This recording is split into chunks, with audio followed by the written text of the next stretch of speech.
Welcome to LEGALAAI channel. Don't forget to like, subscribe and share to increase awareness.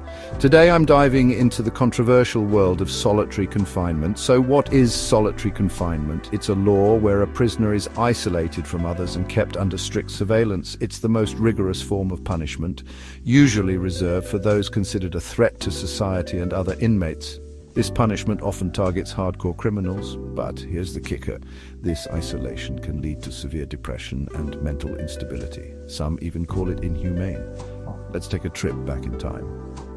In the late 1780s, solitary confinement was introduced as an alternative to existing punishments. The idea was that isolation would bring introspection and turn prisoners into better people, but did it really work? Now let's talk about India. The Indian Penal Code of 1860 has some specific sections dedicated to solitary confinement. Section 73 allows solitary confinement for up to 3 months based on the length of the sentence. Section 74 sets limits: a sentence of solitary confinement. Such confinement shall in no case exceed 14 days at a time, with intervals between the periods of solitary confinement of not less duration than such periods. And when the imprisonment awarded shall exceed 3 months, the solitary confinement shall not exceed 7 days in any 1 month of the whole imprisonment awarded, with intervals between the periods of solitary confinement of not less duration than such periods. The Bharatiya Nyaya Sanhita also has similar provisions. Section 11 allows solitary confinement for up to 3 months, and Section 12 sets limits similar to those in the Indian Penal Code. The Prisoners Act of 1894 has safety measures too.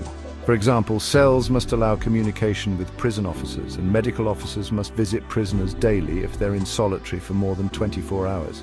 Now, let's discuss some landmark judgments. In Sunil Bhatta v. Delhi Administration, 1980, the court stated that long, lonely cellular detention is penal and must follow fair procedures. Kishore Singh v. State of Rajasthan, 1981, declared it illegal to impose solitary confinement for the entire term if it exceeds 14 days.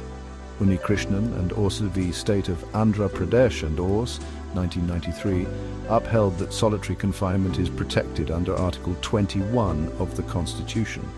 And in Charles Sobraj versus the Supta Central Jail, Tihar, 1978, the court emphasized that due process must be followed or it would violate Article 21. So, what's the bottom line?